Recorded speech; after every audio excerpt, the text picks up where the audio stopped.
Hata hivyo, bado zipo changamoto chache zilizojitokeza katika sekta hiyo, na hususan kwenye huduma ndogo za kifedha, ikiwemo mikopo umiza, wengine wanaita kausha damu.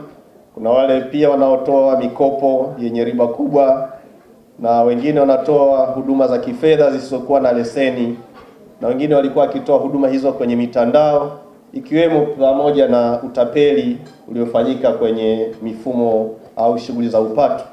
Wanatoa wito kwa wananchi wote kujiepusha na shughuli za upatu na kuhakikisha kwamba wanapata huduma za kifedha kwa watoa huduma wenye leseni halali kutoka Benki Kuu au kupitia kwenye taasisi tulizokasimisha mamlaka, yani kwenye halmashauri kwa leseni za vikoba na kwenye Tume ya Maendeleo ya Ushirika kwa zile leseni za SACCOS. Aidha, natoa rai kwa watoa huduma wote hapa nchini wenye leseni kuhakikisha kwamba wanatoa huduma ambazo zinakidhi mahitaji na ambazo haziwaumizi Watanzania wenzetu, na wahakikisha wanafuata masharti yote ya leseni, la sivyo Benki Kuu inaweza ikafuta leseni hizo na kuwachukulia hatua kali za kisheria. Napenda pia kutumia fursa hii kuhakikishia Watanzania wote kwamba Benki Kuu itaendelea kutekeleza kikamilifu jukumu lake la msingi la kuandaa na kutekeleza sera ya fedha nchini inayolenga kudhibiti mfumuko wa bei na kujenga mfumo wa fedha ulioimara na unaochangia ukuaji endelevu wa uchumi wa nchi yetu.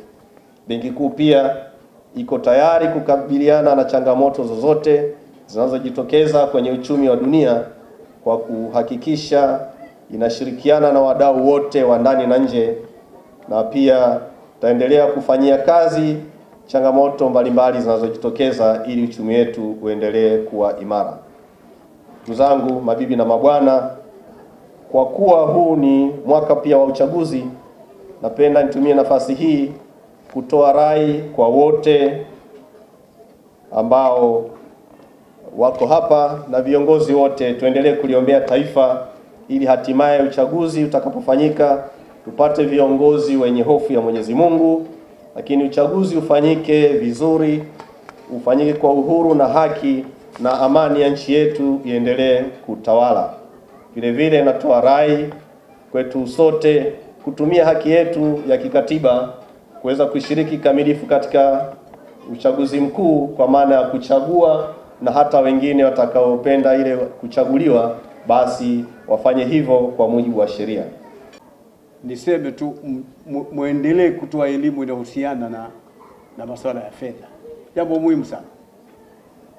Haifai kuachia wananchi wanajifanyia mambo hivi hivi tu. Ndio kama hivyo wanaanzisha upatu, wanaanzisha hivi, mara unasikia watu wamepigana, mara nani. Mimi mwenyewe nishawaokoa baadhi ya watu ambao wameanzisha upatu wakataka kuangamizana. Kwa hiyo endeleeni kama Benki Kuu kuweza kudhibiti, na hiyo ni moja katika njia ya kulinda amani katika nchi. Watu wanapokuwa na elimu ya kujua namna matumizi ya pesa, namna gani watachukua mikopo iliyokuwa halali, mikopo isiyokuwa na riba, namna gani wataweza kuendesha shughuli zao, biashara zao watazifungua vipi.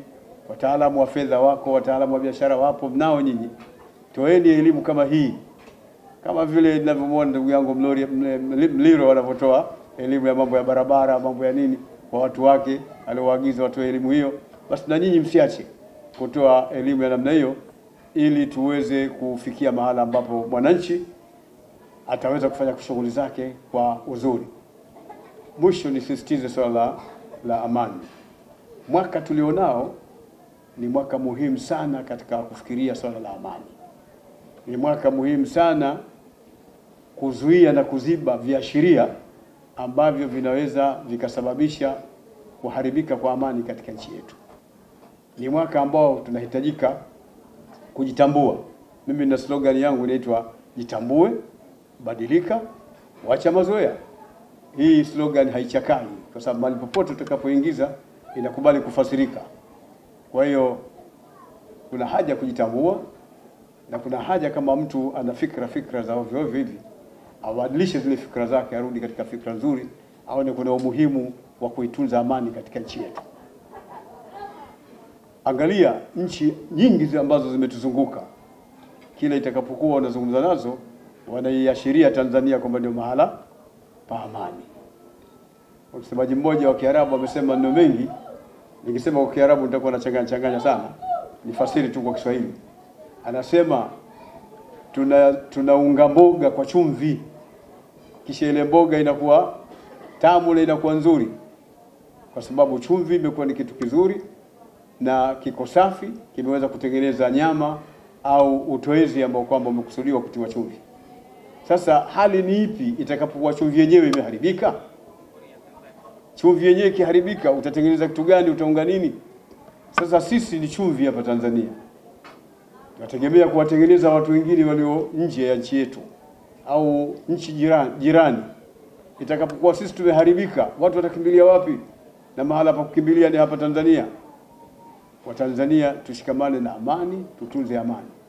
Mwisho ninamwomba Mwenyezi Mungu Subhanahu wa Ta'ala aitie amani nchi yetu, atie baraka katika nchi yetu, atie utulivu katika nchi yetu, awajalie viongozi wetu, hasa rais wetu wa Jamhuri ya Muungano wa Tanzania Mama Samia Suluhu Hassan, Mwenyezi Mungu ampe taufiki ya kuongoza, lakini amlinde na mhifadhi yeye na wasaidizi wake wote. Na Mwenyezi Mungu atujalie sisi sote tuliohudhuria na wale ambao wanatuona, awatie baraka tukitoka hapa. Mwenyezi Mungu atukufirie madhambi yetu na azistiri aibu zetu. Na Mwenyezi Mungu namuomba itie baraka hii benki kuu, na hasa chini ya uongozi wa ndugu yangu Emmanuel, na Mwenyezi Mungu ajalie wafanyakazi wote wa benki pamoja na mabenki mengine yaliyohudhuria hafla hii. Mwenyezi Mungu awape baraka na wafungulie mambo yao na awalinde na kila madhara na kila makero kwa fadhila ya mwezi huu wa Ramadhani. Wa sallallahu wa sallam ala Muhammad wa alihi wa sahbihi ajma'in walhamdulillahi rabbil alamin.